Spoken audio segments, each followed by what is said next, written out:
Itay, bumaba ka na sa kotse, pakiusap. Itay, pakinggan mo ako. Ang boses ni Ruel ay pumutok sa tainga ko na parang kulog sa tanghaling tapat. Mahigpit niyang hawak ang telepono, humihingal. Sa bintana, ang maalikabok na daan ay umaabot sa pagitan ng mga bakanting bukid. Ang alikabok ay umiikot sa hangin. Si Toma, ang panganay kong anak, ay nagmamaneho ng may kalmadong nakakakilabot sa akin. Ang kanyang mga mata ay nakatuon sa harap, ang mga kamay ay matatag sa manibela. Mayroong kakaibang kasamaan sa kanyang katahimikan. Itay, kailangan mo akong pakinggan. Inihanda na ni Toma ang lahat. Gusto kanyang dalhin sa isang bahay kalinga sa Quezon City. Pinirmahan na niya ang mga papel. Ginamit niya ang pangalan mo para mag-transfer ng pera. Huwag kang maniwala sa kanya, Itay. Tumakas ka, umalis ka na dyan ngayon. Sigaw ni Ruel bago biglang naputol ang linya. Ang tanging natira ay ang simoy ng hangin na pumapasok sa siwang at ang mabilis na tibok ng puso ko. Lumingon ako sa kanya. Tahimik pa rin si Toma na may bahagyang ngiti sa kanyang labi. Ang ngiti ng isang taong nakakaramdam ng tagumpay. Wala siyang tanong at hindi rin siya tumingin pabalik sa akin. Ang tanging naramdaman ko ay ang malamig na pakiramdam na namamagitan sa isang ama at anak. Kapag wala ng pag-ibig, tanging distansya na lang. Sa sandaling iyon, naunawaan ko na ang biyaheng iyon ay hindi para magbahagi ng alaala gaya ng sinabi niya, kundi para isara ang aking kasaysayan, ang kasaysayan ng isang matanda at tahimik na tao, ang sa akin. 2 araw bago iyon, naniniwala pa rin ako na nagbabalik sa akin ang buhay ng kaunting pagmamahal. Biglang sumulpot si Toma na may dalang cake mula sa lumang panaderya kung saan madalas bumibili si Nanay Gloria, ang aking asawa, ng kanyang paboritong matamis. Sinabi niya na gusto niya akong isama sa isang paglalakbay upang lumanghap ng sariwang hangin, tulad ng dati na dinadala mo ako sa bukid upang tingnan ang anihan. Ang kanyang mga salita ay nagpainit sa aking puso. Mula nang namatay siya, ang bahay ay mayroon lamang tiktak ng orasan at amoy ng malamig na kape. Wala nang natira sa akin, kundi ang mga alaala at ang 2 anak ko. Laging abala si Ruel at si Toma naman ay matagal nang hindi tumatawag sa akin ng Itay nang walang tono ng distansya. Kinaumagahan nang sunduin niya ako, inayos ko ng maingat ang ilang damit, ang mga gamot ko at isang lumang litrato ni Nanay Gloria. Binuksan niya ang pinto ng kotse nang may bahagyang ngiti gaya ng dati. Sa biyahe, nagkwento siya tungkol sa kanyang trabaho, sa mga kliyente, sa mga numero, mga bagay na walang kinalaman sa simpleng buhay ng isang matandang magsasaka. Nakikinig ako, tumatango, umaasa na sa bandang huli, sa harap ng lawa, makakapag-usap kami bilang isang tunay na ama at anak. Ngunit dumating ang tawag na iyon at kasabay nito, gumuho ang lahat ng pag-asa. Mahigpit kong hinawakan ang telepono, nanginginig. Sa labas, ang daan ay pumapasok sa mga bundok, walang mga karatula o bahay na makikita. Lumunok ako at nagkunwari ng kalmado. Anak, ano nga ulit ang pangalan ng lugar na pupuntahan natin? Parang nakalimutan ko. Nagbigay si Toma sa akin ng mabilis na tingin at sumagot, "Huwag kang mag-alala, Itay. Ako na ang bahala sa lahat. Kailangan mo lang magpahinga." Tumango ako, itinatago ang takot na lumalaki sa loob ko. Ang sikat ng araw sa tanghali ay tumagos sa salamin, nagliliwanag sa aking mga kamay. Ang mga kamay na nag-araro ng lupa sa buong buhay upang palakihin sila. Tiningnan ko sila na nanginginig, magaspang, matigas. Ngunit naramdaman ko ang isang malalim na lamig na umabot sa aking kaluluwa. Sabi ni Nanay Gloria, kapag nakakatakot na ang katahimikan ng isang tao, may tinatago siyang sekreto.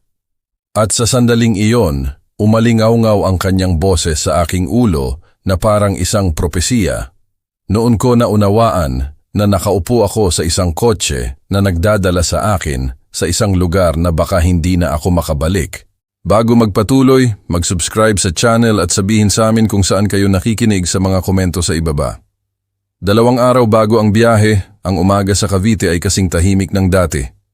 Naghanda ako ng kape at binuksan ang lumang album ng larawan, ang mga nagdilaw na sa paglipas ng panahon.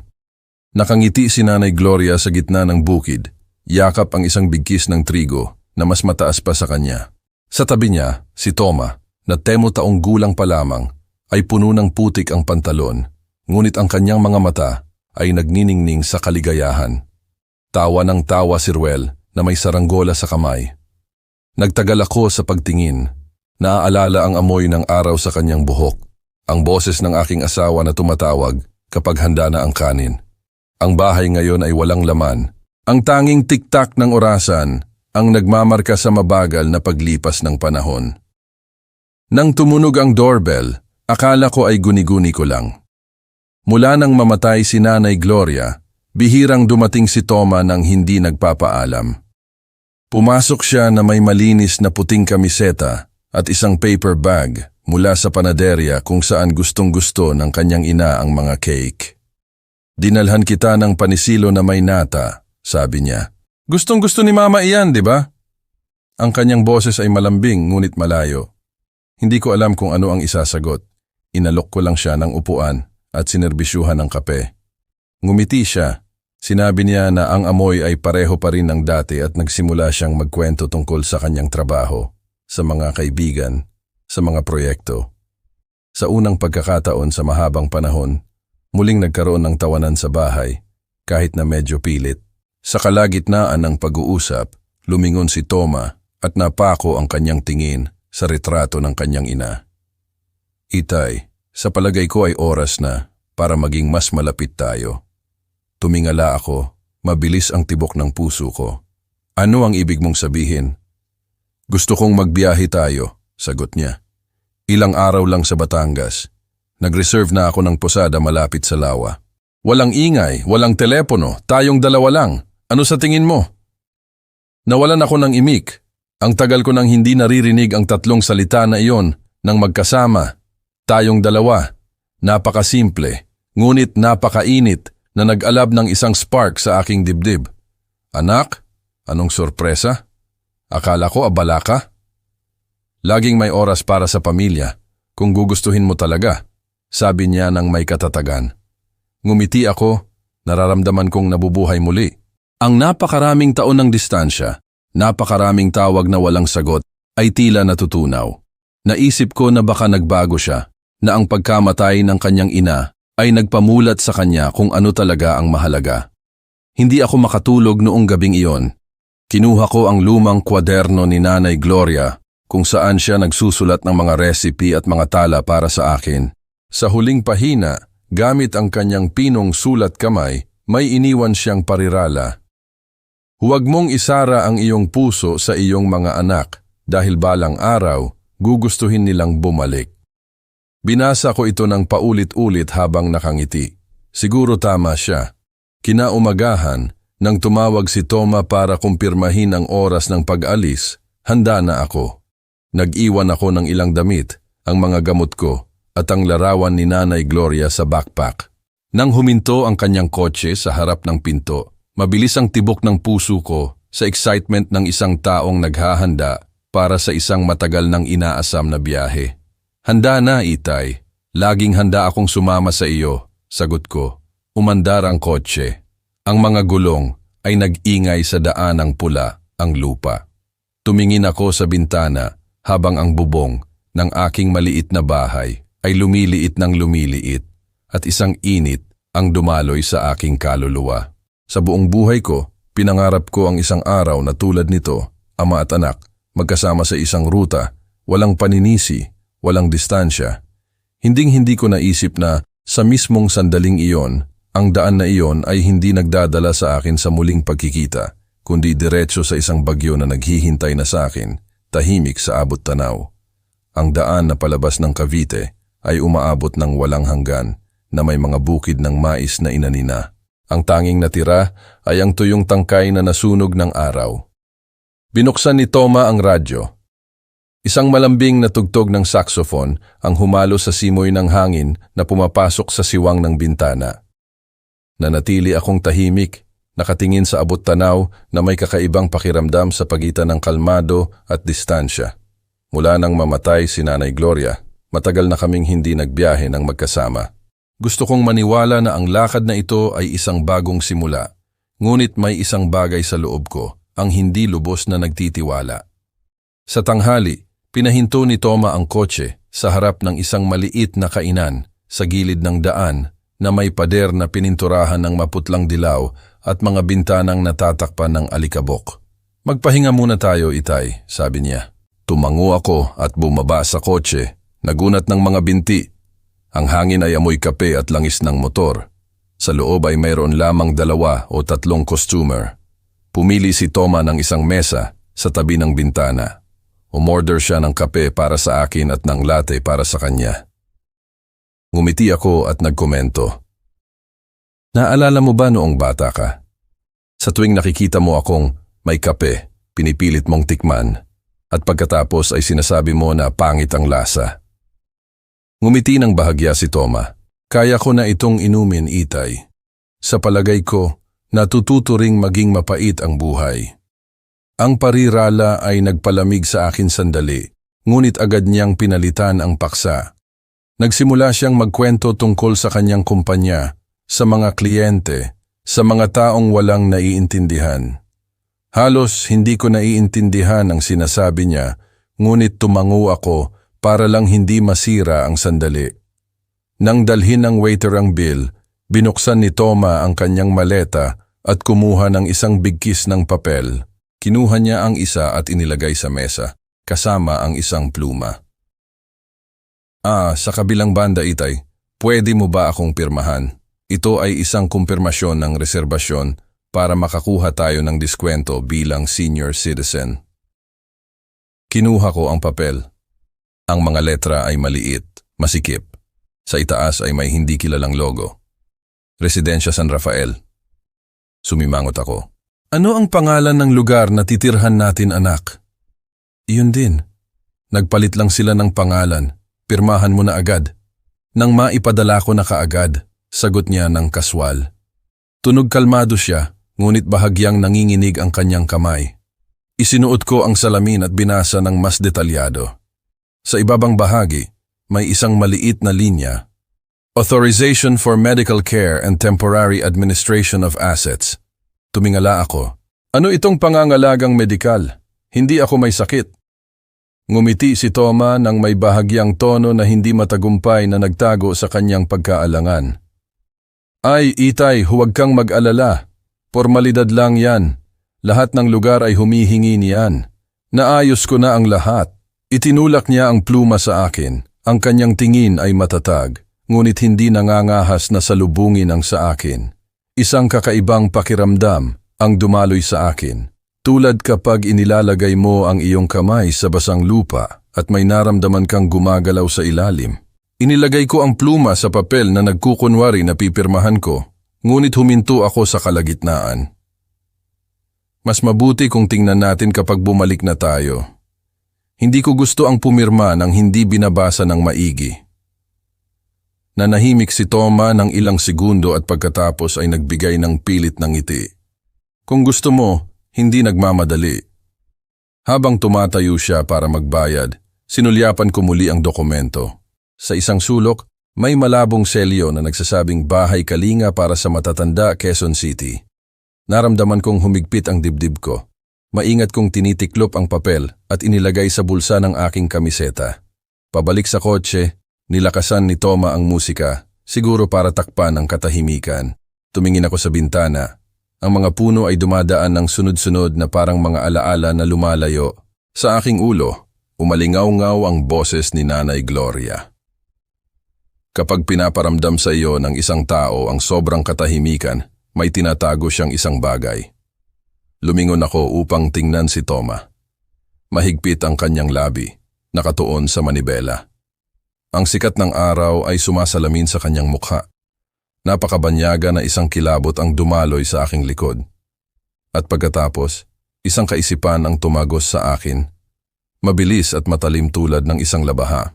Baka hindi ako dinadala ng aking anak sa isang paglalakbay, kundi sa isang lugar na hindi na ako babalik. Ang hapon ay bumaba ng ginto tulad ng pulot. at ang daan ay lumiko-liko sa pagitan ng mga bukid na may lamat ng araw. Isinandal ko ang ulo ko sa bintana, nakikinig sa patuloy na ingay ng motor na humahalo sa di mapakaling tibok ng aking puso. Patuloy sa pagmamaneho si Toma, ang tingin ay nakatuon sa harap. Ang mukha ay tahimik hanggang sa lamig.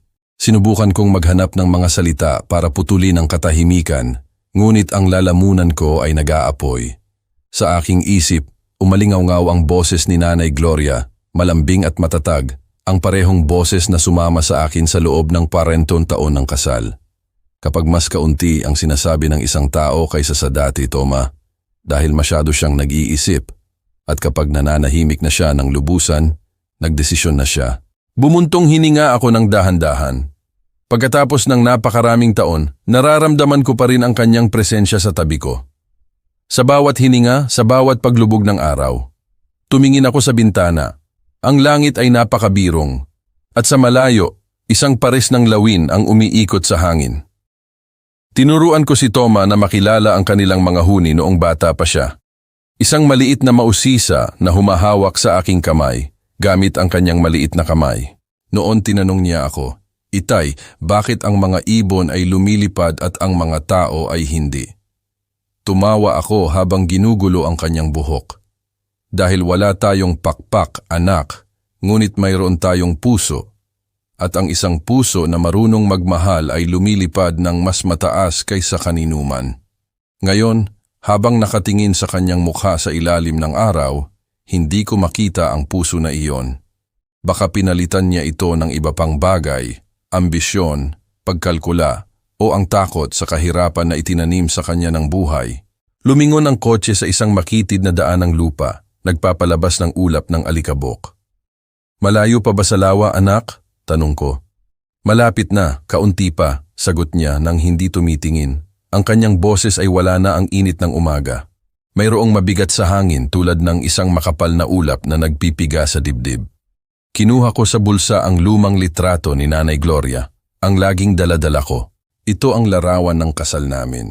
Siya sa tabi ko, kasama ang kanyang tahimik na ngiti at ang kanyang mga mata na puno ng pananampalataya. Tiningnan ko ito ng matagal, nararamdaman na tinitingnan niya ako mula sa kung saan. Bigla, ang kanyang boses ay tila lumabas sa loob ko, malinaw tulad ng isang bulong. "Huwag mong hayaang dalhin ka nila sa isang lugar na hindi mo pinili." Nanginig ako at tumingala. Patuloy sa pagmamaneho si Toma, ngunit nag-cruise ang kanyang mga mata sa akin sa rearview mirror. Ang tingin na iyon ay tumagal lamang ng isang segundo, ngunit mas malamig pa kaysa sa hangin ng bukid. Sinubukan kong kumalma, baka nag-e-exaggerate lang ako, baka nalito lang si Ruel, o may maling interpretasyon sa isang bagay. Ngunit bumalik sa akin ang imahe ng dokumento kaninang umaga. Bahay Kalinga para sa matatanda, Quezon City. Naramdaman kong humigpit ang dibdib ko. Inilagay ko ang kamay ko sa dibdib kung saan ko iningatan ang larawan ni Nanay Gloria. "Gloria," bulong ko sa loob, "kung nandito ka, maiintindihan mo ito. Hinding-hindi ako natakot sa aking mga anak, ngunit ngayon, natatakot ako sa kanyang tingin." Patuloy sa pag-andar ang kotse at ang paglubog ng araw ay nagkulay pula sa lahat. Ang ilaw na iyon ay sumasalamin sa mukha ni Toma na parang isang manipis na linya ng dugo. Ang daan ay nagiging masikip. Lumalaki ang katahimikan, ang tanging naririnig ay ang patuloy na pag-ikot ng mga gulong. Alam kong malapit na kaming dumating, ngunit hindi na ako sigurado kung ang patutunguhan ay ang tahimik na lawa na sinabi niya sa akin. Sa loob ko, ang pagkabalisa ay hindi na isang lumilipas na anino. Lumalaki ito ng siksik at buhay, tulad ng isang madilim na binhi na nagsisimulang sumibol sa kadiliman, at nararamdaman ko na malapit na itong sumira sa lupa, nagdadala ng bagyo na hindi ko sana naisip sa aking buhay. Ang araw ay nakasandal na sa kanluran nang huminto ang kotse sa harap ng isang gusaling kulay beige. Sa itaas ay nakasabit ang isang pilak na karatula na may asul na letra. Bahay Kalinga para sa matatanda, Quezon City. Binasa ko ng dahan-dahan ang bawat salita. Nararamdaman na may isang bagay sa loob ko ang humihigpit. Anak, hindi ito lawa. Sabi ko nang nanginginig ang boses. Pinatay ni Toma ang makina. Ang kanyang ngiti ay mabilis, matalim tulad ng isang talim ng asero. Gusto ko lang nabigyan ka ng check-up bago ka magpahinga. Walang masama, magiging mabilis lang. Tumingin ako sa paligid. Walang bakas ng anumang posada, gaya ng sinabi niya.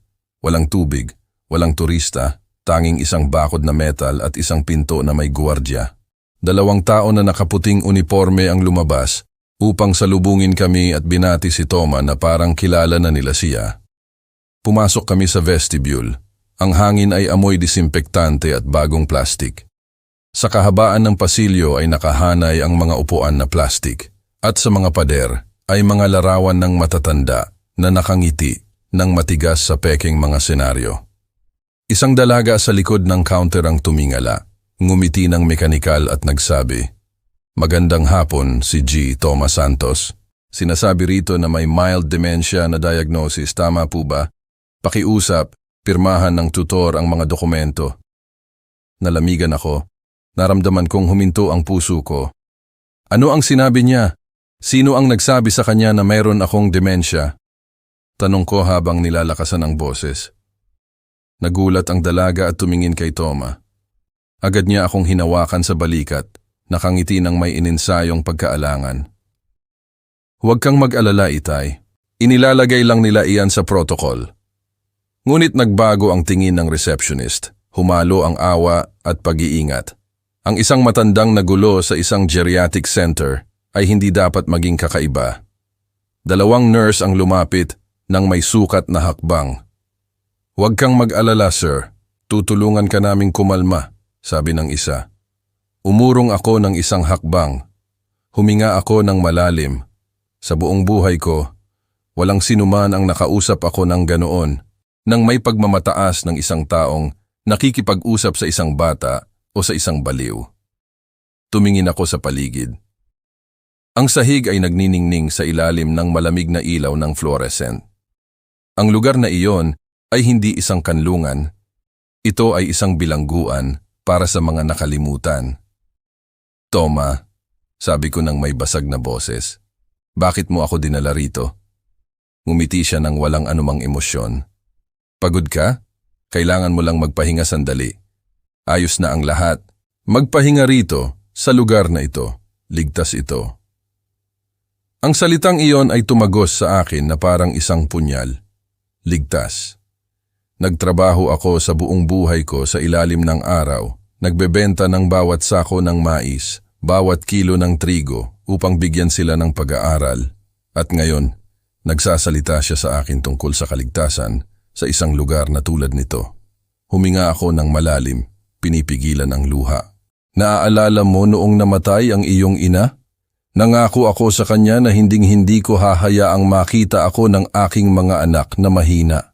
Ngayon, anak, pinipilit mo akong sirain ang pangako na iyon." Inalis ni Toma ang tingin. Nagkukunwari na tinitingnan ang telepono, ngunit nakita kong humigpit ang kanyang kamay. Ang receptionist ay patuloy sa paghihintay. Ang ballpen ay handa na sa mga papel. Binasa ko ang nakalimbag na linya. Permanent admission under medical supervision. Kinuha ko ang ballpen, inilagay sa mesa at itinulak sa kanya. Hindi ako pipirma, hindi ako patay, hindi ako baliw. Walang sumagot. Ang tanging naririnig ay ang ugong ng air conditioner at ang katahimikan na puno ng mga tingin. Lumingon ako sa pinto, nanginginig ang aking mga binti. Sa likod ko, bumulong si Toma. "Pinahihirapan mo lang ang mga bagay, Itay." Hindi ako lumingon. Sa labas, ang langit ay nagkulay pula. Ang ilaw ng paglubog ng araw ay tumagos sa salamin at ang anino ko ay sumasalamin sa pinto. Maliit, nanginginig, ngunit tao pa rin. Sa loob ko, ang kahihiyan ng pagiging tratuhin bilang isang baliw ay nag-aapoy na parang baga. Hindi ko alam kung saan ako pupunta, ngunit alam ko ang isang bagay. Kailangan kong umalis doon bago pa ako ilibing ng buhay ng sarili kong anak. Sa katahimikan ng kanyang kasalanan, lumabas ako sa vestibule nang nanginginig ang aking mga binti. Sa labas, ang hangin ay amoy gasolina at alikabok. Ang araw ng hapon ay bumagsak ng nag-aapoy sa lahat. Nasa loob pa rin si Toma na nakikipag-usap ng mahina sa receptionist, tiyak na naghahanap ng paraan upang kumbinsihin akong pirmahan ang mga papel na iyon. Lumayo ako ng dahan-dahan patungo sa lumang gasolinahan na nasa tabi, kung saan may isang maliit na tindahan na nagbebenta ng soft drinks at botana. Isang lalaking nakaasul na uniforme ang nagpuno ng tangke ng isang truck nang hindi ako pinapansin. Mabilis ang tibok ng puso ko. Wala na akong maraming oras. Kung mananatili ako doon, sa loob ng ilang minuto, lalabas si Toma, hahawakan ako sa braso at sa matatamis na salita ay papipirmahin niya ako ng dokumentong iyon. At pagkatapos, ang lahat sa akin, ang kalayaan ko, ang dignidad ko, ay mawawala. Naalala ko ang mga umaga noong malayo pa, noong buhay pa si Nanay Gloria. Sa tuwing lalabas ako sa bukid, inuulit niya sa akin, "Kung nakikita mong dumarating ang bagyo, huwag kang manatiling tahimik, Tino. Hindi nakamamatay ang hangin, ang takot lang na tumakbo ang nakamamatay." Huminga ako ng malalim, hinigpitan ang mga strap ng aking backpack. Sa aking isip, isang ideya lang ang natira. Kailangan kong umalis ngayon.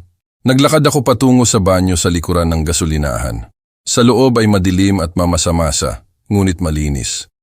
Sinarahan ko ng may safety lock at hinayaan ang sarili kong bumagsak sa malamig na sahig. Ang tubig ay tumutulo ng may ritmo mula sa sirang tubo. Sa labas, narinig ko ang motor ng kotse na umandar. Ito ang kay Toma. Pinigil ko ang aking hininga. Ang ingay ay lumayo ng lumayo hanggang sa ang tanging natira ay ang simoy ng hangin na pumapasok sa pasilyo. Tumingala ako. Sa siwang ng bentilador, pumasok ang isang manipis na linya ng ilaw na parang sinulid na nagliwanag sa aking mukha. Nanginginig ako, hindi sa lamig, kundi sa takot at ginhawa sa parehong oras. Hindi niya ako hinanap, umalis siya. Ang empleyado ng gasolinahan ay kumatok sa pinto. "Sir, ayos lang po ba kayo?" Binuksan ko ng bahagya. "Pwede ko bang hiramin ang telepono mo, pakiusap?" Nanginginig ang aking mga kamay habang dinadayal ang numero ni Ruel.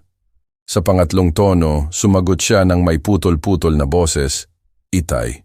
Diyos ko, nasaan ka? Akala ko..."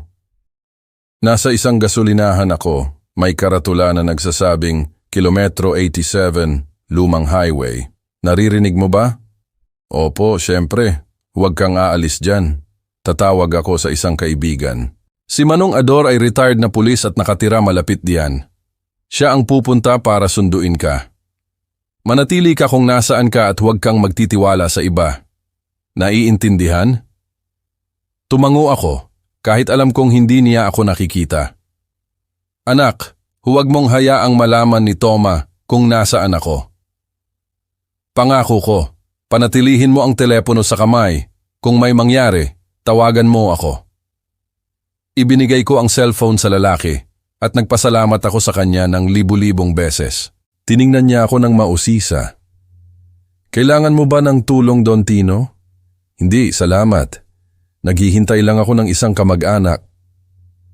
Umupo ako sa isang upuan na plastik sa harap ng tindahan. Ang bawat kotse na dumadaan ay nagpapahigpit sa aking dibdib. Natatakot na baka si Toma na ang bumabalik. Nagtanong ako sa sarili ko kung magkakaroon pa ako ng lakas para tumakbo kung mangyari iyon. Hindi ko alam. Ngunit alam ko ang isang bagay. Ang takot na ito ay mas gusto kaysa makulong sa lugar na iyon na tinawag niyang ligtas. 40 minuto pagkatapos, isang lumang van ang huminto sa harap ko. Isang lalaking may uban at asul na kamiseta ang bumaba sa sasakyan. "Don Tino, ako si Manong Ador, kaibigan ni Ruel. Nag-aalala ang anak mo." Hiniling niya na pumunta ako kaagad. Nang marinig ko ang pangalan ni Ruel, naputol ang boses ko. Binuksan ni Manong Ador ang pinto at tinulungan akong sumakay. Nang lumayo ang van, tumingin ako sa bintana. Ang daan sa likod ay nagkulay pula sa paglubog ng araw. Nakita ko ang refleksyon ko sa salamin. Isang maliit, marupok na matanda na tumakas mula sa isang patibong na hinabi ng mismong dugo na minsan ay sumumpa na magmahal. Hindi ko alam kung saan kami pupunta. Ang alam ko lang ay tumakas ako mula sa mga kamay ng anak na pinagkakatiwalaan ko ng higit sa sarili ko. Nang huminto ang van ni Manong Ador, nakatingin pa rin ako sa maalikabok na daan sa malayo. Bumaba siya sa sasakyan ng may matatag na hakbang, ang postura ng isang taong naging pulis minsan. Ang kanyang boses ay malalim, ngunit mainit. Don Tino, ako si Manong Ador, kaibigan ni Ruel. Nag-aalala ang anak mo, hiniling niya na pumunta ako kaagad para sa iyo. Nang marinig ko ang pangalan ni Ruel, isinara ang lalamunan ko. Tumango ako at sinubukang ngumiti kahit nanginginig ang aking mga labi.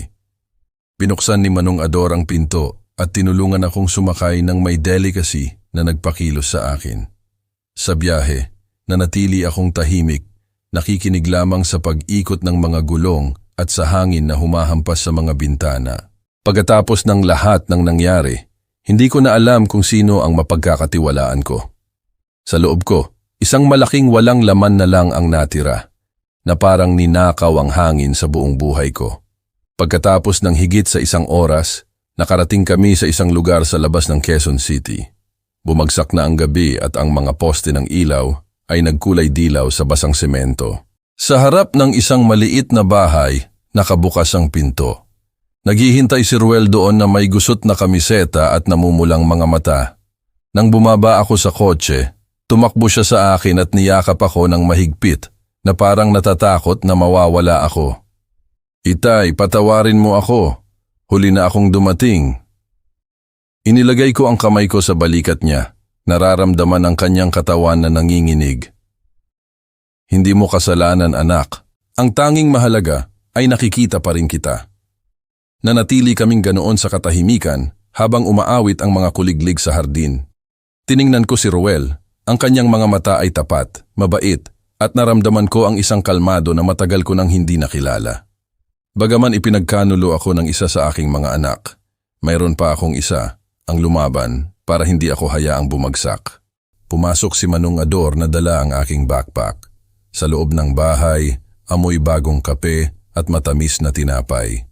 Si Carmen, ang asawa ni Ruel, ay lumapit na may isang mainit na tasa. Nag-alala po kami sa inyo, Don Tino. Dito na kayo tumuloy.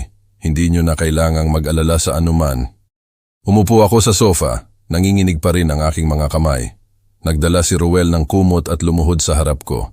Itay, kailangan mong ikwento sa akin ang lahat. Mula nang sunduin ka ni Toma hanggang sa sandaling nakatakas ka, kailangan kong malaman ang lahat para matulungan kita. Huminga ako ng malalim, sinusubukang panatilihing matatag ang aking boses. Sa tuwing binibigkas ko ang pangalan ni Toma, nararamdaman kong humihigpit ang puso ko. Ikinuwento ko ang bawat detalye. Ang imbitasyon sa kunwari biyahe, ang dokumento ng reserbasyon, ang empleyada ng geriatric center, ang banyo kung saan ako nagtago, ang tunog ng motor na lumalayo. Nang matapos ako, nakasarado ang mga kamao ni Ruel, ang panga ay tensyonado. Sumpa ko na hindi ko hahayaang magtagumpay siya. Ang ginawa niya sa sarili niyang ama, hindi iyon pagkakamali, iyon ay krimen. Inilagay ko ang kamay ko sa balikat niya. Huwag kang magmadali, anak. Hindi maibabalik ng galit ang dignidad. Kailangan nating kumilos ng may katarungan, hindi ng may galit. Tiningnan ako ni Ruel na may namumulang mga mata. Iniisip mo pa rin siya, Itay. Pagkatapos ng lahat? Tumango ako ng dahan-dahan. Dahil kahit masakit, anak ko pa rin siya. Ngunit kung pinili niya ang daan na iyon, kailangan ko ring piliin ang sa akin, ang daan para ipagtanggol ang pangalan ko. Napuno ng katahimikan ng silid.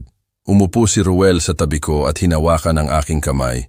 Hinawakan ito ng mahigpit.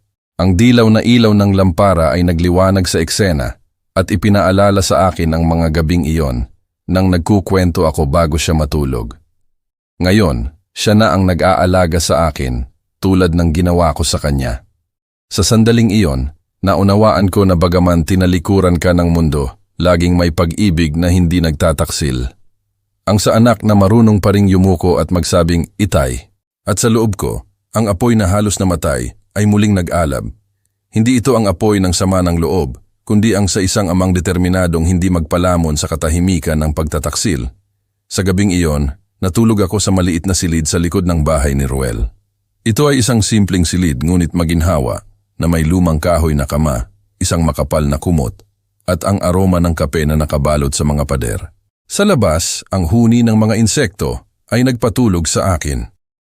Matagal na akong hindi natutulog sa ilalim ng isang bubong kung saan naririnig pa rin ang mga boses ng tao, hindi sa mabigat na katahimikan ng kalungkutan. Sa pagsikat ng araw, isang sinag ng ilaw ang pumasok sa pagitan ng mga kurtina at bumagsak sa aking mga kamay. Naroon pa rin ang mga kalyo, mga saksi ng isang buong buhay ng pagtatrabaho sa bukid. Umupo ako at tumingin sa paligid. Sa mesa, may isang larawan ng pamilya ni Ruel, Carmen at ng mga bata. Lahat ay nakangiti na puno ng pag-ibig ang mga mata. Ang pagkakita sa larawan na iyon ay nagpainit sa aking dibdib at sa parehong oras ay nagpasunog sa lalamunan ko na may buhol ng kalungkutan. Pumasok si Ruel na may hawak na tasa ng kape na umuusok. Gising ka na, Itay. Inihanda ko ito tulad ng ginagawa ni Mama. Malakas at medyo mapait. Kinuha ko ang tasa at ngumiti. Ang mapait ang gumigising, anak. Salamat. Umupo siya sa tabi ko ng tahimik sa loob ng ilang segundo bago bumulong. Hindi ako nakatulog sa buong gabi. Hindi ko pa rin maintindihan kung paano niya nagawa sa iyo iyon. Paano nagawa akong ipagkanulo ng kapatid ko ng ganyan. Bumuntong hininga ako ng dahan-dahan, pinagmamasdan ang usok na umaakyat mula sa kape. Kapag pinahintulutan ng isang tao na markahan ng kasakiman ng daan, ang lahat ay nagiging malabo. Hindi na ako nakikita ng kapatid mo bilang kanyang ama, kundi bilang isang pangalan lamang sa isang bank account. Mahigpit na kinuyom ni Ruel ang kanyang mga kamao at yumuko ang kanyang tingin. Huwag mong sabihin niyan, Itay. Masakit marinig. Inilagay ko ang isang kamay sa balikat niya. Hindi masama ang sakit, anak. Ibig sabihin, mayroon ka pa ring puso. At habang masakit ang puso, buhay pa rin tayo. Lumabas si Carmen sa kusina na may malambing na boses. Handa na ang almusal, Itay. Halina't kumain bago lumamig. Gusto kayong batiin ng mga bata bago pumasok sa eskwela. Nagpunta ako sa dining room. Tumakbo ang mga bata sa akin, niyakap ang aking mga binti at binigyan ako ng halik sa pisngi. Si Julia, ang panganay, ay nagbigay sa akin ng isang papel na puno ng mga kulay. Isang bahay, isang malaking puno sa hardin, at sa ilalim sa baluktot na letra na basa, ang bahay ni Lolo Tino. Ngumiti ako habang nilalabo ng luha ang aking paningin. Napakaganda, Julia. Lolo, sabi ni Papa ito ang pinakaligtas na bahay. Walang sino man ang sasaktan ka ulit. Mahigpit kong niyakap ang drawing sa dibdib ko, ang pinakaligtas na bahay. Sinabi ni Ruel iyon sa kanyang mga anak na parang isang pangako. Umupo ako sa mesa at nang makita ang tatlong henerasyon na nagkaisa, naunawaan ko na mayroon pa ring magandang natitira sa aking buhay. Isang layunin na nabubuhay sa pagitan ng mga guho. Pagkatapos ng almusal, kinuha ni Ruel ang isang folder mula sa kabinet. Nakausap ko ang isang kaibigan na sumuri sa mga dokumento na ginamit ni Toma. Sabi niya, ay may mga palatandaan ng falsification. Makikipag-ugnayan ako sa isang abogado, hindi lamang upang protektahan ang iyo, Itay, kundi upang patunayan na lumampas siya sa linya. Nanahimik ako. Sa tuwing naririnig ko ang pangalan ni Toma, humihigpit ang dibdib ko. Ayaw kong makita ang aking anak bilang isang kriminal, ngunit ang katotohanan ay naroon, hubad, imposibleng itanggi. Hindi ko gusto ang paghihiganti, sabi ko ng kalmado. Gusto ko lang bawiin ang pangalan ko, hindi para sa bahay o para sa pera, kundi para sa pangako na ginawa ko sa iyong ina. Madalas niyang sabihin, huwag mong hayaang agawin ng sino man ang iyong pangalan, kahit na ang isang taong nakikibahagi rito. Tumango si Ruel ng may matatag na katahimikan sa kanyang tingin. Naiintindihan ko, Itay. Sa pagkakataong ito gagawin natin ang mga bagay ng tama, walang galit, ng may katotohanan. Tiningnan ko siya at napuno ng pagmamalaki ang aking dibdib. Nawalan ako ng isang anak, ngunit mayroon pa akong isa. Ang isang marunong kung ano ang ibig sabihin ng karangalan at pag-ibig.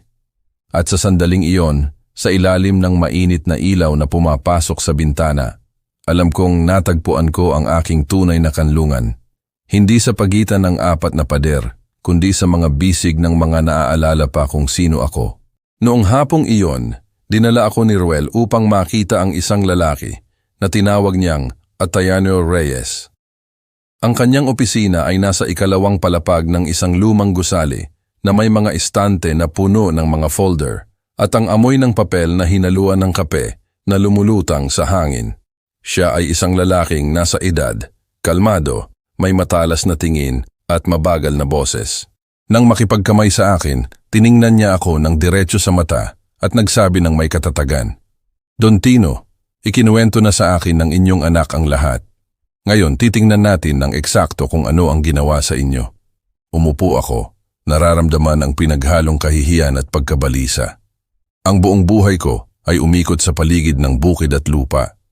Hinding-hindi ko naisip na balang araw, ang pangalan ko ay mapupunta sa isang fraud at lalo na sa sarili kong anak ang responsable.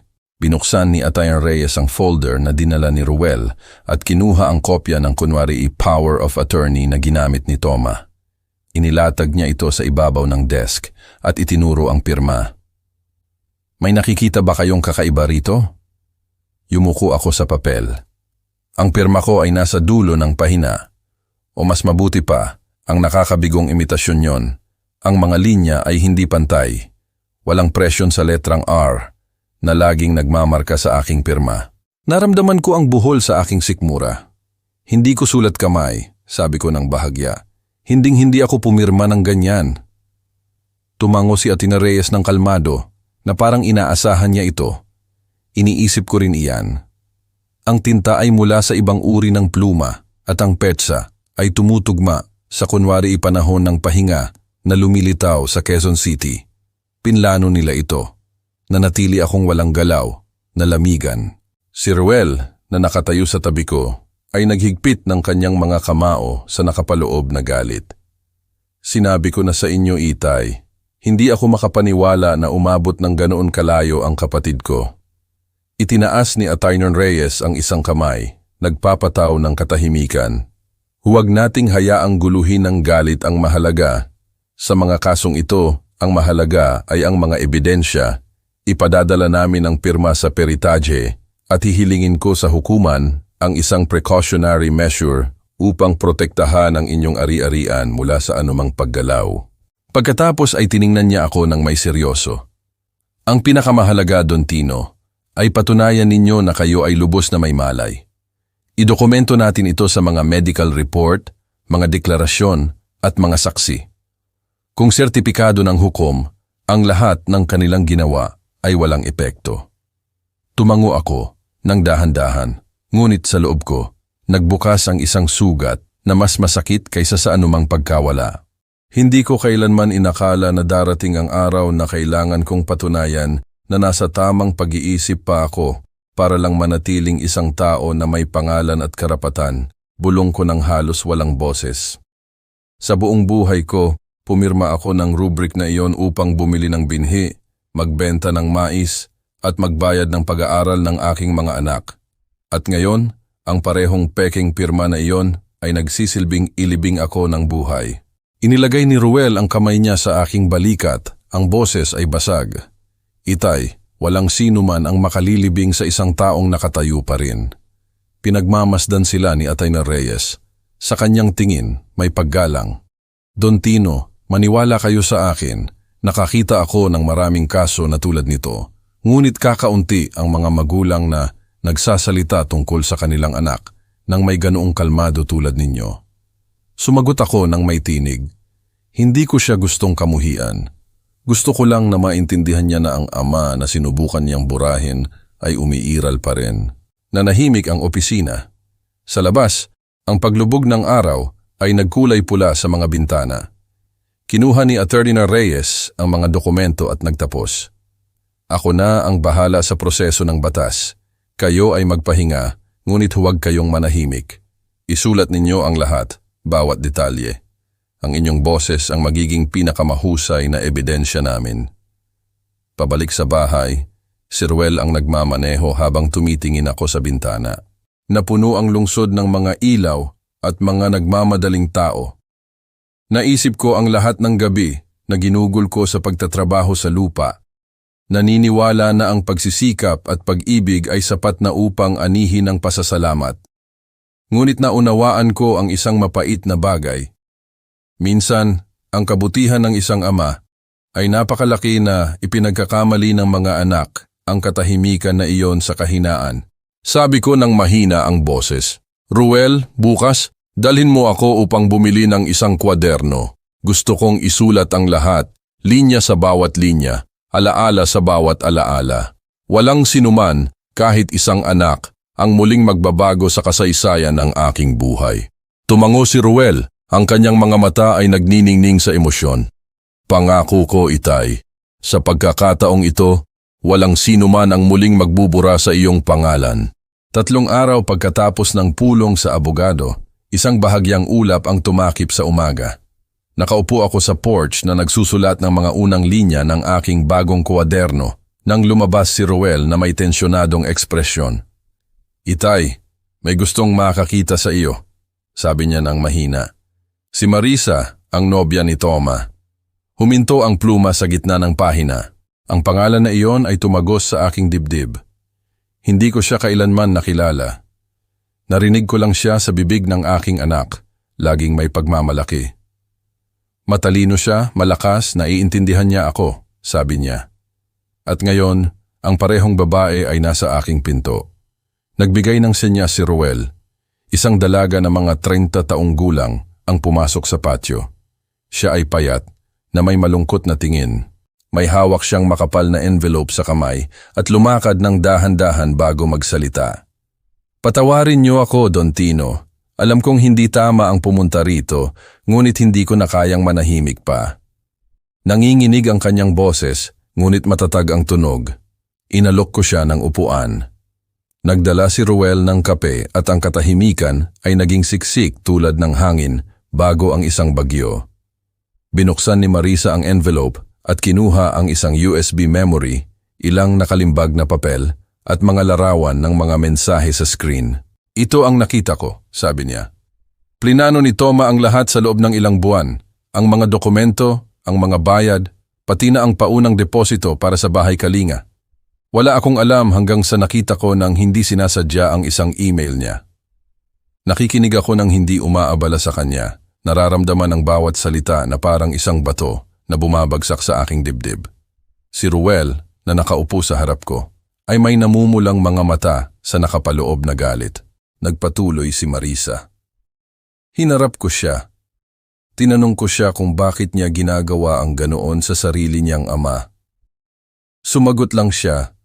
Hindi niya kailangan ang pera o ang kalayaan. Kahit papaano ay makokontrol siya roon. Ngunit pagkatapos ay nakita ko ito. Kinuha niya ang kanyang telepono at pinindot ang play. Napuno ng boses ni Toma ang hangin, malamig, nagkakalkula, ganap na dayuhan sa bata na tinuruan kong mag-araro ng lupa. Ayos na ang lahat. Paggising niya, nakakonfine na siya. Ang isang matanda na may pera ay walang silbi kung hindi mapapakinabangan. Nanginginig ang aking mga labi. Ang parirala na iyon ay humiwa sa aking kaluluwa. Ang isang matanda na may pera, nagsasalita siya tungkol sa akin na parang ako ay isang bagay, isang resource. Isinara ko ang aking mga mata at sa aking isip umalingaw-ngaw ang boses ni Nanay Gloria. Hindi lahat ng anak ay lumalaki, kasama ang kanilang konsensya. Biglang tumayo si Ruel, hinampas ang mesa. Dadadalin ko ang recording na ito kay Attention Reyes ngayon din. "Ruel," pinigilan ko siya. Ang boses ay pagod. "Huwag kang gagawa ng anuman habang galit ka pa. Paano mo pa rin siya ipinagtatanggol, Itay?" Tanong niya ng may namumulang mga mata. Sumagot ako ng dahan-dahan. Bawat salita ay may bigat ng tingga. Hindi ko siya ipinagtatanggol. Ayaw ko lang magtanim ng galit. Ang galit ay ginagawa kang katulad niya. Gusto ko ng katarungan, hindi paghihigante. Yumuko si Marisa, hinawakan ang tasa gamit ang dalawang kamay. "Don Tino, alam kong walang anuman ang makakapagpaayos nito, ngunit mayroon kayong si Ruel, ang inyong pamilya. Gusto ko lang humingi ng tawad dahil matagal akong nanahimik." Tiningnan ko siya. Sa kanyang mga mata ay may taus-pusong pagsisisi. Salamat, anak. Minsan, ang pagsasabi ng katotohanan ay isa ring paraan ng pagliligtas ng buhay. Iniligtas mo ang buhay ko sa pangalawang pagkakataon. Napuno ng katahimikan ang sala. Sa labas, ang ulap ay nawawala at ang mga unang sinag ng araw ay tumagos sa mga dahon. Kinuha ko ang kwaderno at nagsulat ng isa pang linya. Ang tao ay hindi namamatay dahil sa pagtataksil, kundi kapag huminto na sa paniniwala na may maglalakas loob na sabihin ang katotohanan. Tumingala ako. Sa harap ko ay sina Marisa at Ruel, dalawang magkaibang mukha, ngunit nagkakaisa sa pamamagitan ng isang bagay na akala ko ay nawala na, ang tapang na harapin ang katotohanan. At noon ko naunawaan na ang pakikipaglaban ko para mabawi ang dignidad ay nagsisimula pa lang. Hindi ako nakatulog noong gabing iyon. Ang unang ulan ng panahon ay bumagsak ng malumanay sa patio at ang amoy ng basang lupa ay pumasok sa buong bahay. Nagpapahinga na sina Ruel at Carmen, ngunit nanatili ako sa mesa ng kusina na may bagong kwaderno sa harap ko at ang pluma na binili ni Ruel para sa akin noong nakaraang araw. Ang unang pahina ay blangko pa, maliban sa isang parirala na isinulat ko noong umaga. Walang sinuman ang may karapatang pumirma sa lugar ng sarili mong kasaysayan ng buhay. Nagsimula akong magsulat, linya sa bawat linya. Lahat ng nangyari mula sa sandaling kumatok si Thomas sa aking pinto. Ang kanyang peking ngiti, ang papel ng reserbasyon, at ang walang laman na boses sa recording na dinala ni Marisa. Sa bawat salita, mas nanginginig ang aking kamay. Minsan kailangan kong huminto dahil binubura ng luha ang tinta. Sa pagitan ng tunog ng ulan, narinig ko ang boses ni Nanay Gloria, kasing lambing ng hangin noong ibang panahon. Huwag mong hayaang gawin kang ibang tao ng sakit, Tino. Isulat mo ang lahat dahil ang katotohanan lang ang magpapanatili sa iyong nakatayo. Tumingala ako sa kanyang retrato sa pader. Ang kanyang mga mata, matamis at matatag sa parehong oras, ay patuloy sa pagtingin sa akin tulad ng dati. Naalala ko ang mga araw na nagtatrabaho kami ng magkasama sa lupa. Ang mga hapon na pinatutuyo niya ang mais sa araw at sinasabi niya sa akin ng nakangiti, ang lupa ay hinding-hindi nagtataksil sa nag-aalaga rito. Ang parirala na iyon ay umalingaw-ngaw sa aking isip at hindi ko maiwasang magtanong. Kung ang lupa ay hindi nagtataksil, bakit nagtataksil ang tao sa sarili niyang dugo? Nagpatuloy ako sa pagsulat ng may baluktot na sulat kamay, masungit dahil sa emosyon. Ako, si Don Tino Santos, ay hindi isinusulat ang kwaderno na ito para magreklamo. Ginagawa ko ito upang tandaan na mayroon pa akong memorya, katuwiran at kalooban. Isinusulat ko ito para sa aking mga apo upang malaman nila na ang kanilang lolo ay hindi na nahimik habang inililibing siya ng buhay sa ilalim ng pagtataksil. Isang kidlat ang nagliwanag sa bintana, sumasalamin sa frame ng larawan ni Nanay Gloria. Sa isang sandali, sumumpa akong nakita ko siyang ngumiti. Gumaan ang pakiramdam ng aking puso. Siguro naroon siya sa kung saan pinapanood akong tuparin ang pangako na ginawa ko sa kanya. Huwag hayaang agawin ng sino man ang ating dignidad. Sinarahan ko ang kwaderno at inilagay ang kamay ko sa takip na mainit pa. Ang huling parirala na isinulat ko noong gabing iyon ay, kung bukas ay hindi ko na maalala ang pangalan ko, hayaan na lang na ang kwaderno na ito ang makaalala para sa akin. Kinaumagahan, nang lumabas si Ruel sa kanyang silid, naghahanda ako ng kape. Ano ang isinusulat mo sa buong gabi, Itay? Tanong niya. Ngumiti ako at sinerbisyuhan siya ng isang tasa. Isinulat ko ang buhay ko, anak, para walang iba ang magsulat para sa akin. Tiningnan ako ni Ruel ng may pagmamahal at pagmamalaki. Wala siyang sinabi. Umupo siya sa tabi ko at tiningnan namin ang singaw na umaakyat mula sa mga tasa sa ilalim ng malambot na ilaw ng pagsikat ng araw. Alam kong mula sa sandaling iyon, ang pakikipaglaban ko ay hindi na ang pagtakas, kundi ang manatiling nakatayo sa sarili kong mga salita at sa sarili kong memorya. At sa pagitan ng init ng kape at ang kalinawan ng bagong silang na araw, narinig ko ang boses ni Nanay Gloria na lumabas mula sa kaibuturan ng aking puso.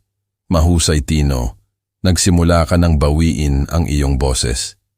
Ang mga sumunod na araw ay lumipas na parang isang tahimik na buhawi. Si Ruel ay pumupunta sa pagitan ng bahay at ng opisina ni Atilla Reyes halos araw-araw. Nanatili ako sa pag-aalaga ng mga potted plants sa patio. Sa tuwing didiligan ko sila, iniisip ko si Nanay Gloria. Madalas niyang sabihin, ang mga halaman ay nabubuhay lamang kung dinidiligan sila ng kamay na marunong magmahal. Noon ko naunawaan na ang mga tao ay hindi iba. Kung walang pagmamahal, ang kaluluwa ay natutuyo tulad ng inabandunang lupa. Isang umaga, tumunog ang telepono. Si Atilla Reyes iyon, ang kanyang boses ay kalmado ngunit matatag. Don Tino, tinanggihan ng hukuman ang kahilingan ng inyong anak. Hindi nila tinanggap ang petition para sa tutelage at higit pa, nagbukas sila ng investigasyon para sa falsification of documents at fraud. Nanatili akong tahimik. Mahigpit na hawak ang receiver. Tumagal ng ilang segundo bago ako nag-react. Ibig mo bang sabihin, nanalo kami? Hindi eksakto, sagot ni Atilla Reyes. Ngunit ang katarungan ay nasa panig natin. Oras na para lumabas sa liwanag. Nang malaman ni Ruel, tumakbo siya upang yakapin ako. Sinabi ko na sa inyo, Itay. Walang sino man ang makakabura sa isang taong may malay sa sarili. Tumango ako. Ang salitang tagumpay ay walang kahulugan para sa akin. Ang naramdaman ko ay hindi kagalakan, kundi isang kakaibang pinaghalong ginhawa at kalungkutan. Noong hapong iyon, nagpunta kami sa opisina ni Atilla Reyes upang pirmahan ang ilang dokumento. Binigyan niya ako ng isang makapal na folder. Narito ang lahat. Mula ngayon, ang anumang paggalaw sa inyong ari-arian o sa inyong mga karapatan ay mangangailangan ng inyong orihinal na pirma. Walang sino man ang makakarepresenta sa inyo nang walang pahintulot ninyo. Tiningnan ko ang aking pangalan na nakalimbag sa unang pahina, Don Tino Santos, at isang emosyon ang humigpit sa aking lalamunan. Gaano katagal na ang lumipas mula nang huling nakita ko ang aking pangalan sa isang papel nang walang takot. Ang simpleng pangalan na iyon ay naging kalasag sa pagitan ko at ng pagkalimot. Kinamayan ni Ruel si Atilla Reyes ng may pasasalamat. Pinagmamasdan ko sila at sinabi ng dahan-dahan, hindi ko gustong makita ang aking anak sa likod ng rehas. Gusto ko lang na maintindihan niya kung ano ang ibig sabihin ng pagbura sa sarili niyang ama sa buhay. Tumango si Atilla Reyes ng may tahimik na tono. Minsan, ang pinakamahirap na aral ay hindi natututunan sa bilangguan, kundi kapag ang katotohanan ay nakalantad sa lahat. Pabalik, nagmamaneho si Ruel ng tahimik. Tumingin ako sa bintana. Ang hangin ay nagpapagalaw sa mga tuyong bukid at ang ilaw ng paglubog ng araw ay nagpinta sa kanila ng ginto. Sa unang pagkakataon sa loob ng ilang buwan, gumaan ang pakiramdam ng aking puso. Siguro matanda na ako, naisip ko. Ngunit may karapatan pa rin akong pumili kung paano mabuhay at nagpasya akong hindi sumuko. Sa isang crossing ng daan, tiningnan ako ni Ruel ng pasulyap. At ngayon, Itay, anong gagawin natin? Ngumiti ako ng bahagya. Maghintay, anak. Ngunit habang naghihintay, magpapatuloy akong magsulat dahil ang isang tao ay nawawala lamang kapag nananahimik at hindi ko iniisip na mananahimik ako. Noong gabing iyon, binuksan ko ang aking kuwaderno at nagdagdag ng isang bagong pahina. Ang katarungan ay hindi laging dumarating sa paghampas ng martilyo, kundi sa tahimik na pagbuntong hininga ng isang inakusahan ng hindi makatarungan at nagagawang matulog ng mapayapa. Hindi ako naghahanap ng paghihiganti, naghahanap lang ako na mabawi ang pagkatao sa sarili kong anak. Kahit nawala na niya ito, patuloy ko itong iingatan. Iniwan ko ang pluma at nagsindi ng kandila sa harap ng retrato ni Nanay Gloria. Ang apoy ay nanginginig, nagliliwanag sa kanyang ngiti. Pagkatapos ay bumulong ako ng may basag na boses, ngunit matatag. Mahal ko, nabawi ko ang pangalan ko, at hindi ko hahayaang agawin ng sino man ito, kailanman. Ang araw ng unang pagdinig ay sumikat ng kulay abo, na parang ibinabahagi ng langit ang bigat na daladala ko sa loob. Maaga akong dinala ni Ruel. Ang trapiko patungo sa hukuman ng Quezon City ay isang dagat ng mga walang pasensyang kotse. Nakasuot ako ng aking asul na kamiseta na binigay sa akin ni Nanay Gloria noong isang kaarawan, ilang taon na ang nakalipas. Madalas niyang sabihin, ang asul ay nagpapatingin sa iyo na mas matatag. Gusto niyang makita akong matatag kahit na sa loob ay nanginginig lang ako. Ang hukuman ay hindi malaki, ngunit puno ng mga hindi kilalang mukha. Pagpasok ko, nakita ko siya. Naroon na si Toma na may perpektong plansang suit, kumikinang na sapatos at ang hangin ng malamig na tiwala na hindi ko kailanman nakita sa kanya. Sa tabi niya, ang kanyang abogado, isang lalaking bata pa na may matalas na tingin, ay nagre-repaso ng mga dokumento. Hindi ako tiningnan ni Toma. Hindi ko alam kung ito ay takot o paghamak. Ang alam ko lang ay ang puso ko ay tumibok ng napakalakas na naririnig ko ito sa loob ng aking mga tainga. Pumasok ang hukom at hinampas ang martilyo. Nagsimula ang sesyon. Tumayo ang abogado ni Toma nang may malinaw at matatag na boses. Ang inyong kamahalan, humihiling kami ng isang bagong pagsusuri ng kapasidad ng pag-iisip ni G. Don Tino Santos. Ayon sa mga ulat, nagpapakita siya ng mga palatandaan ng cognitive deterioration at malubhang pagkalito. Isinasaalang-alang namin na hindi na siya nasa kondisyon upang pamahalaan ang kanyang ari-arian. Bawat salita ay tumagos sa akin na parang mga karayom. Tumingala ako. Umaasa na itatanggi ito ng aking anak. Natitingnan niya ako kahit papaano, na magpapakita siya ng isang piraso ng pagsisisi. Ngunit hindi. Nanatili siyang walang galaw, ang kanyang mga kamay ay magkakabit. Ang tingin ay walang laman. Pagkatapos ay tumayo si Atia Reyes mahinahon ngunit matatag. Ang inyong kamahalan, mayroon kaming kamakailang mga medical certificate na nagpapatunay na si G. Santos ay lubos na gumagamit ng kanyang mga kakayahan. Bilang karagdagan, magpapakita kami ng mga saksi. Si Padre Miguel, mga kapitbahay at mga kakilala, lahat ay handang magdeklara na si Don Tino ay nabubuhay ng mag-isa, pinamamahalaan ang kanyang ari-arian at nagpapanatili ng isang malinaw na memorya. Tumango ang hukom na humihingi na ipakita ang mga dokumento. Binuksan ni Atty. Reyes ang folder at ibinigay ang mga papel ng paisa-isa. Ang katahimikan ay napuno sa silid. Ang tanging naririnig ay ang pagdulas ng papel at ang malayo na pag-type ng kalihim. Pagkatapos ay tiningnan ako ng hukom. Gusto ba ninyong magsalita, Don Tino? Tumayo ako. Nanginginig ang aking mga binti, ngunit ang boses ay lumabas ng malinaw. Ang inyong kamahalan, ako ay 78 taong gulang. Opo, nakakalimutan ko ang maliliit na bagay. Totoo rin yan, ngunit may isang bagay na hindi ko nakakalimutan. Kung sino ako, naaalala ko ang mga binhi na itinanim ko, ang mga ani na inani ko, ang araw na ipinanganak ang aking anak, at naaalala ko ng maigi na siya, ang sumusubok na burahin ako sa kanyang buhay. Hindi ako humihingi ng pera o pribilehiyo. Humihingi lang ako na patuloy na maging ako. Ang katahimikan ay kumpleto. Naririnig ko ang sarili kong puso at ang malambot na pagkatok ng bolpen ng hukom sa mesa. Lumingon ako kay Toma at tinitingnan siya ng diretso sa mata, idinagdag ko. Toma, nandito pa ako.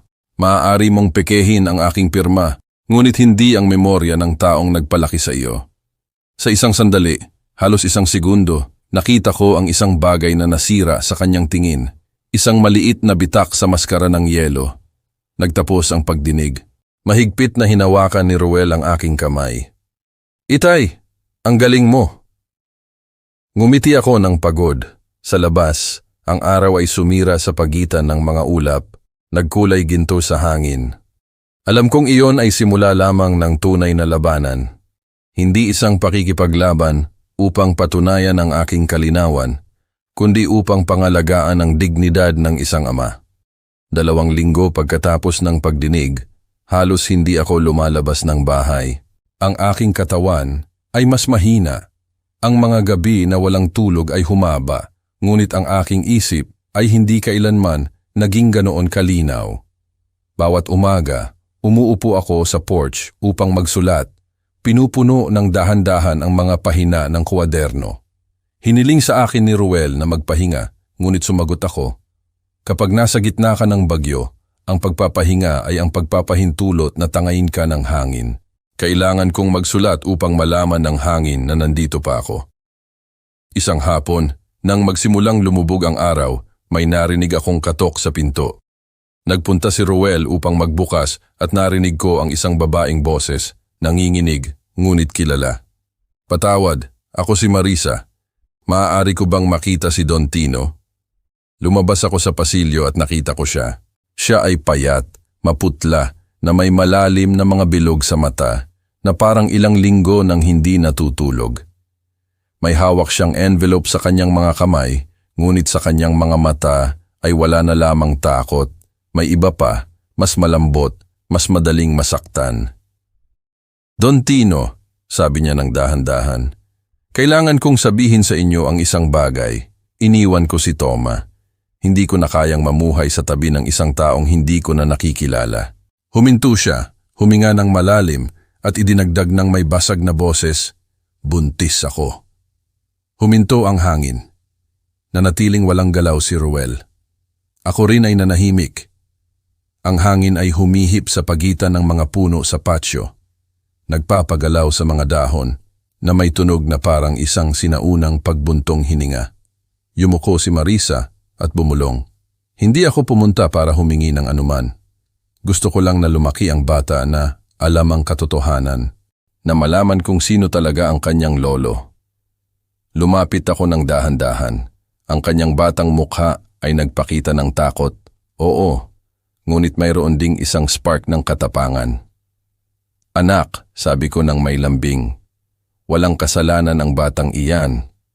Kung balang araw ay magtanong siya sa iyo, sabihin mo sa kanya na pinatawad ng kanyang lolo ang kanyang ama, ngunit hindi niya kinalimutan, dahil ang pagkalimot ay kahinaan at ang pagpapatawad ay lakas."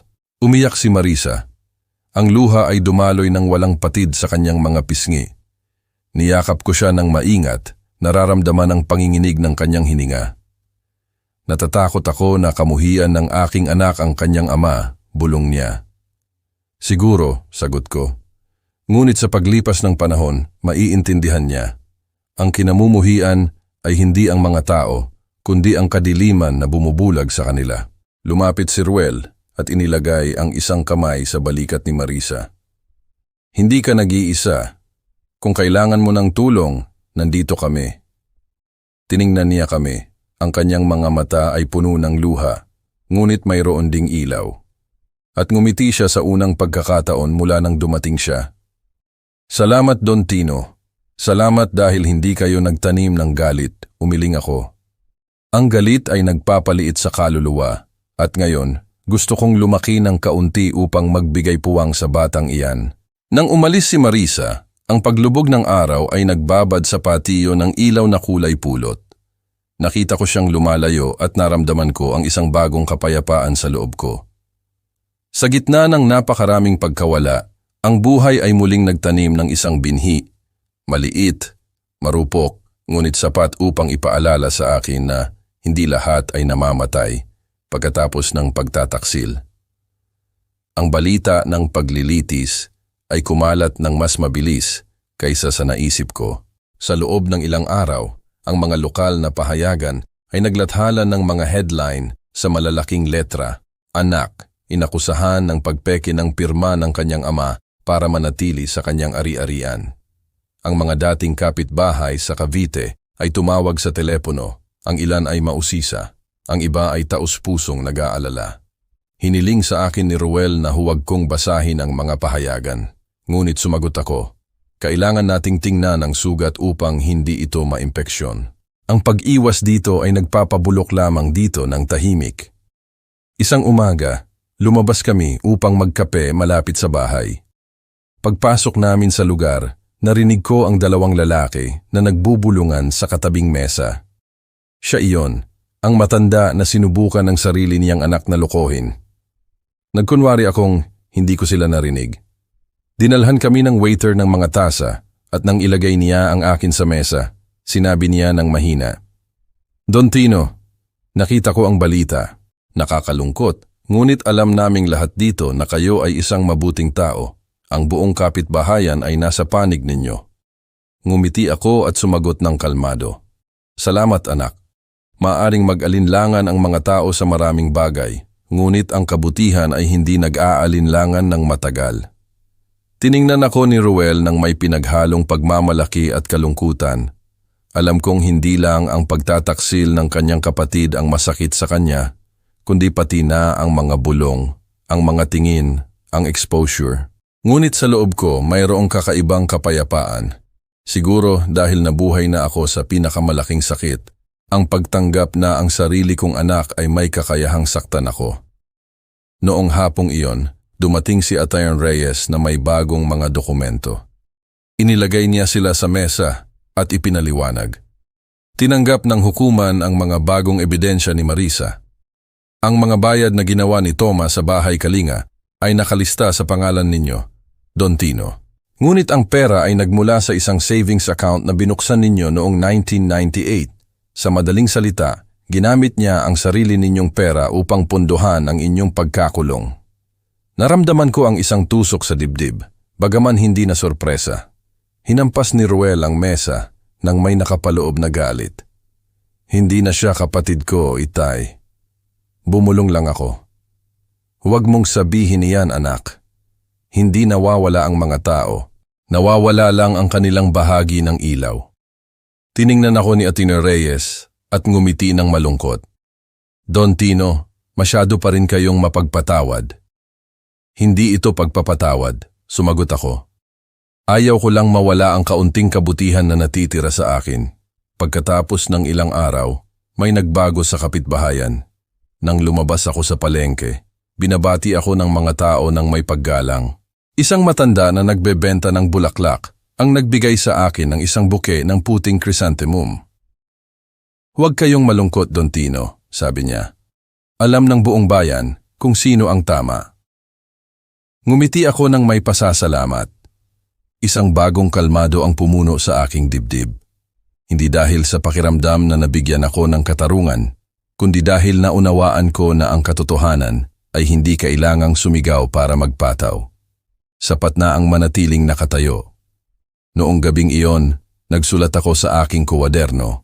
Kapag ipinagkanulo ang isang tao, nawawala ang pananampalataya sa iba. Ngunit kapag lumabas ang katotohanan, nababawi ang pananampalataya sa sarili. Sinarahan ko ang kuwaderno at tiningnan ang retrato ni Nanay Gloria sa ilalim ng mainit na ilaw ng lampara. Ang kanyang ngiti ay tila buhay.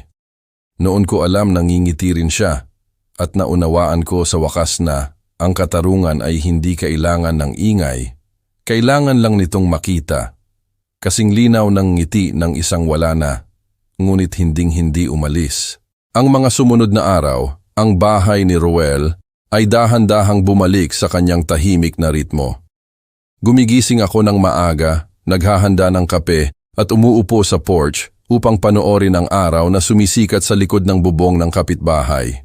Ang tawanan ng aking mga apo ay pumupuno sa patio.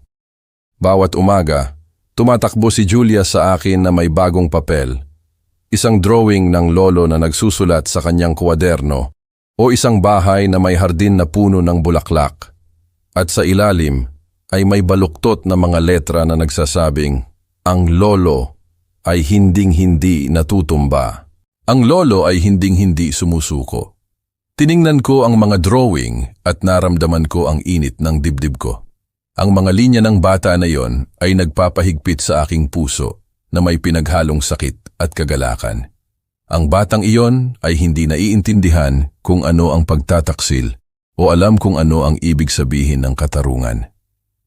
Ngunit sa kanyang maliit na puso, ako pa rin ang isang taong mapagkakatiwalaan at siguro iyon lang ay sapat na upang magpatuloy.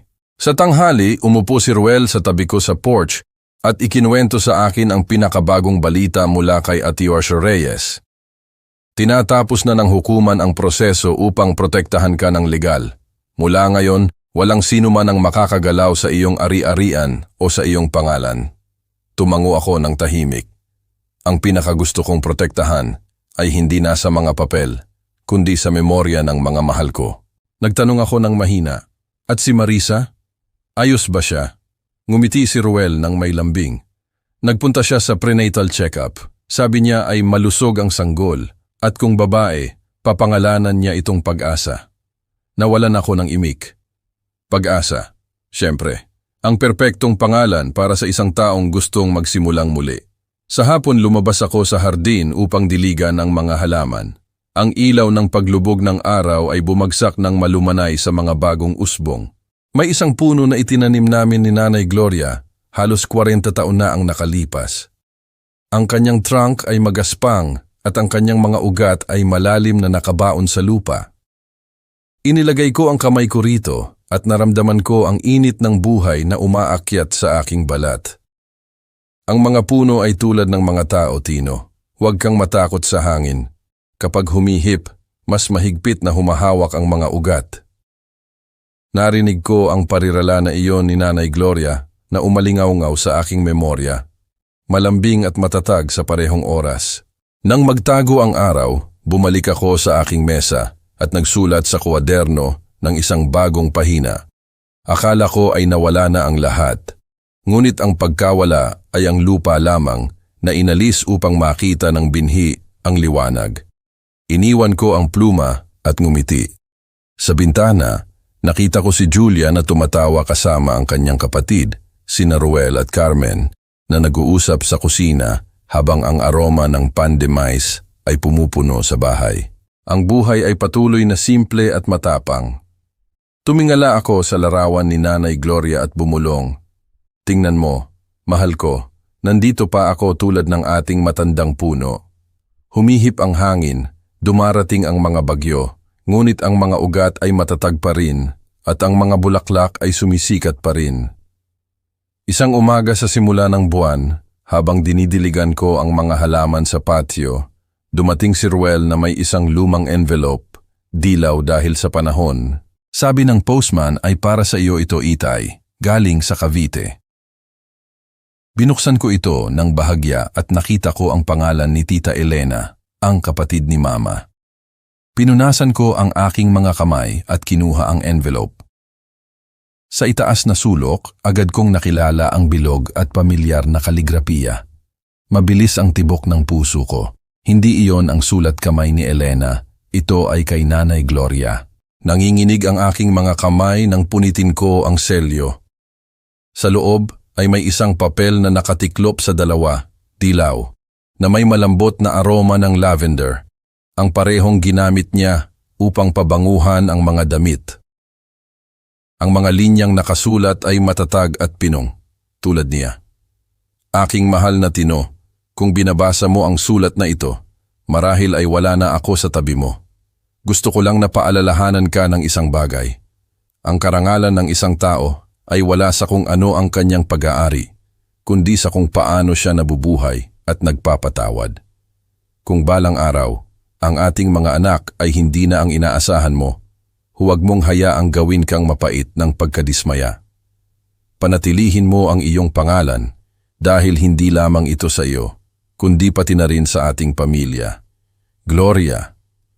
Nanatili akong tahimik nang hindi makabitaw sa papel. Ang aking mga mata ay nag-aapoy, ang mga letra ay lumalabo sa luha. Si Ruel ay nasa tabi ko. Sa katahimikan, huminga ako ng malalim, isang buntong hininga na masakit at nagpapalaya sa parehong oras. Tingnan mo, anak, naunawaan ng iyong ina ang lahat bago pa ito nangyari. Tumango si Ruel nang may nanginginig na boses. Siguro alam niyang mawawala si Toma, ngunit alam din niyang hindi kayo babagsak. Ngumiti ako ng mahina, tiniklop ko ang sulat at inilagay sa aking dibdib. Naramdaman ko ang isang mainit na bagay, tulad ng isang hindi nakikitang haplos na nagsasabing, "Ginawa mo ng tama." Noong hapong iyon, dinala ko ang sulat sa hardin at inilagay sa ilalim ng puno na itinanim namin ni Nanay Gloria ng magkasama.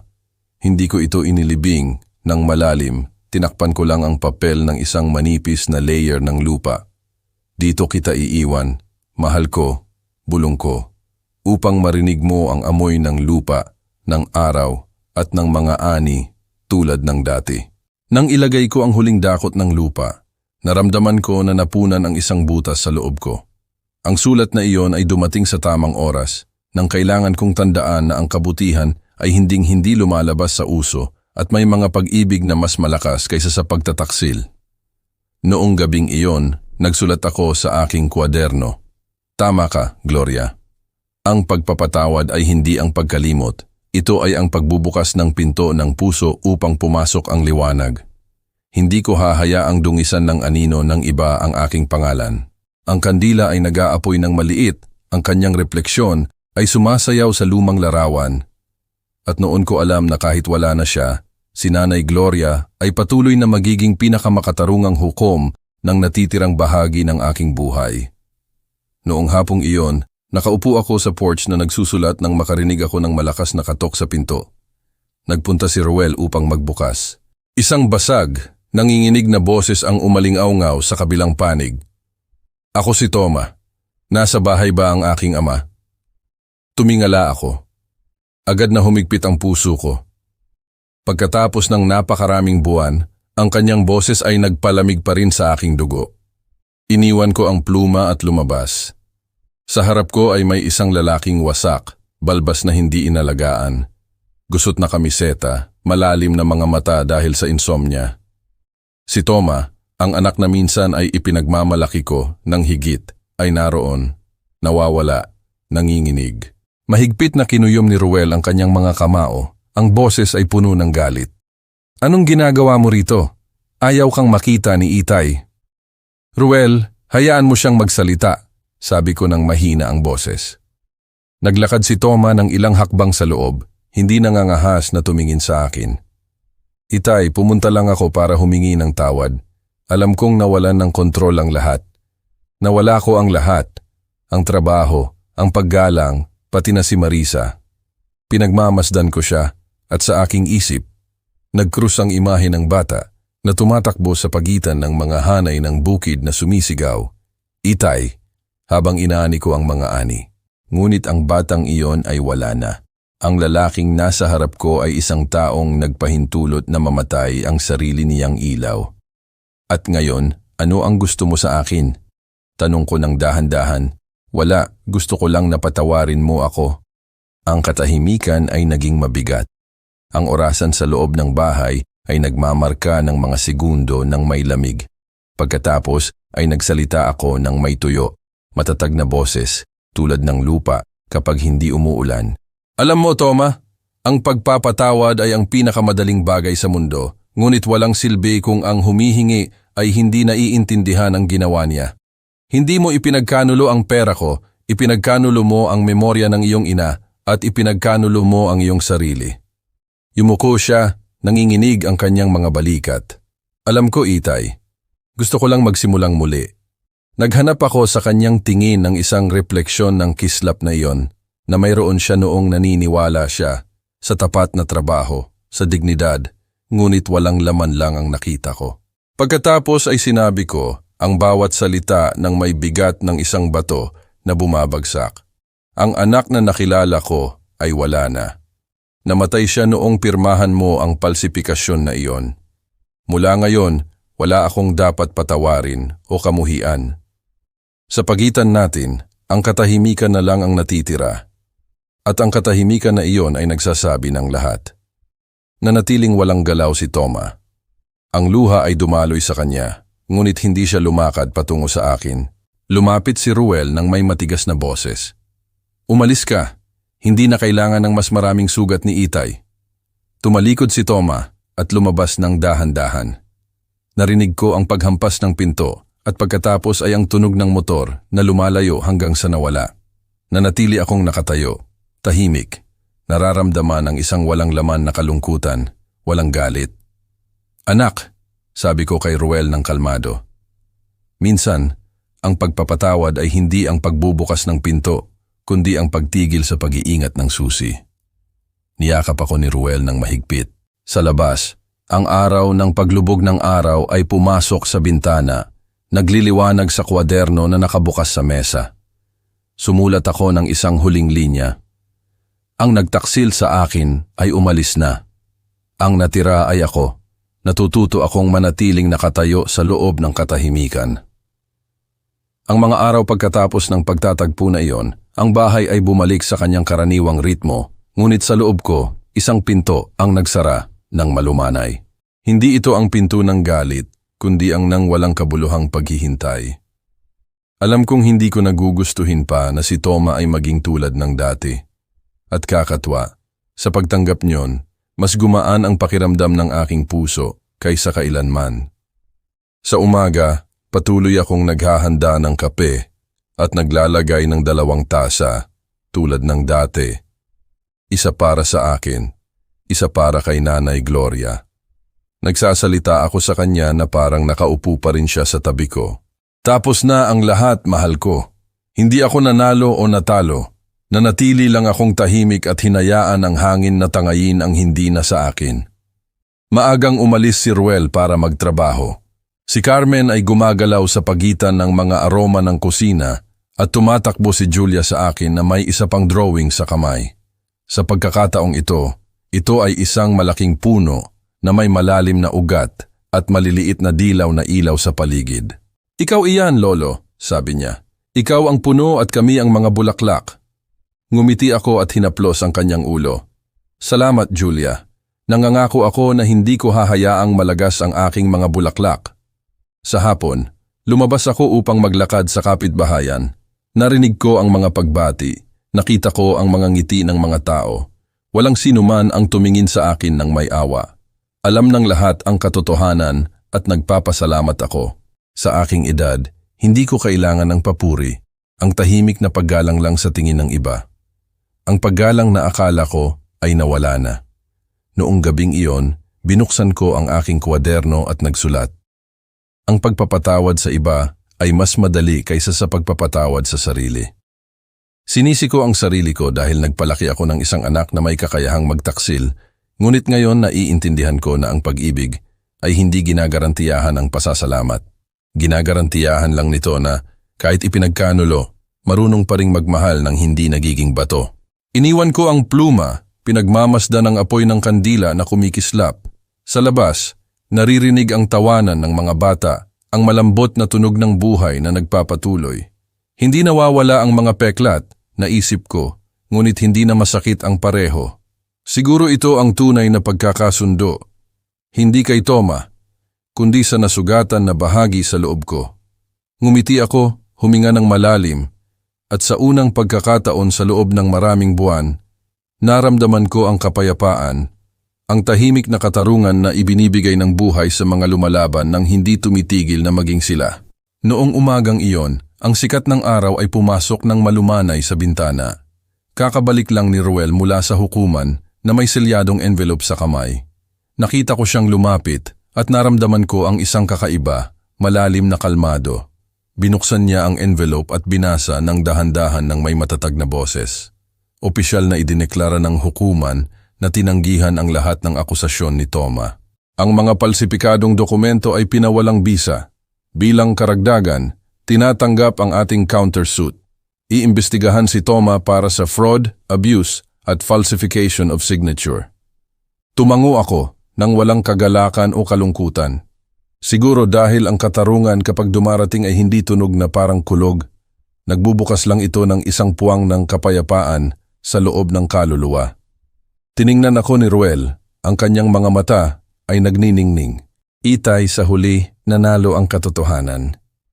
Ngumiti ako ng bahagya at sumagot, "Hindi anak. Hindi nanalo ang katotohanan. Nanalo ang katotohanan na hindi tayo sumuko sa kasinungalingan." Noong hapong iyon, bumalik ako sa lumang bahay sa Cavite, kung saan nagsimula ang lahat. Ang kalawangin na gate ay nag-ingay nang buksan ko ito. Ang amoy ng lupa, ng kahoy, at ng usok ng lutuin ay humampas sa aking dibdib. Umupo ako sa upuan na mas gusto ni Nanay Gloria at binuksan ang kuwaderno na halos puno na. Sinulat ko ang huling linya. Maaaring pekehin ang isang pirma, ngunit hindi ang buhay ng isang ama. Maaaring burahin ang isang pangalan mula sa isang papel, ngunit hindi mula sa alaala ng mga marunong pa ring magmahal. Sinarahan ko ang kuwaderno at tiningnan ang retrato ni Nanay Gloria sa mesa. Ang ilaw ng paglubog ng araw ay humaplos sa kanyang mukha, kasing tahimik noong aming kabataan. Bumulong ako. "Tingnan mo, mahal ko." Iningatan ko ang pangalan ko, hindi para sa mga hukom, kundi dahil hindi ko hinayaang agawin ng sakit ang aking pagpapatawad. Bumukas ang pinto at may narinig akong maliliit na hakbang. Tumakbo si Julia at ang kanyang kapatid na may bagong drawing. Sa loob nito, nakatayo ako sa hardin na may kwaderno sa kamay, napapalibutan ng mga bulaklak at araw. Sa itaas, sa baluktot na mga letra ay nabasa, "Ang lolo, ang aking bayani." Niyakap ko sila ng mahigpit, nakikinig sa kanilang tawanan, nilalanghap ang amoy ng araw, ng buhay, ng pagpapatawad. Pinagmamasdan kami ni Ruel at Carmen mula sa pinto na may mga matang puno ng pagmamahal. Tumingala ako sa langit. Ang araw ay bumagsak ng ginto sa mga bubong at naunawaan ko na nanalo ako. Hindi sa isang hukuman, kundi sa isang mas malaking labanan, ang pagpapanatili ng dignidad at kabutihan sa isang mundo na madaling nakakalimutan ang pag-ibig sa pamilya. Isinara ko ang aking mga mata at ngumiti. Ipinagkanulo ako, ngunit hindi binura. Natumba ako, ngunit tumayo ako. At habang may isang taong tumatawag sa akin na Itay, na nagsasabing lolo sa akin, patuloy akong mabubuhay sa loob ng katotohanan. Kung ang kwento na ito ay umakit sa inyo, i-like ang video, mag-subscribe sa channel, at ibahagi ang inyong mga kaisipan sa mga komento. Para makinig sa susunod na kwento, i-click ang box sa kaliwa ng screen. Salamat sa panonood. M.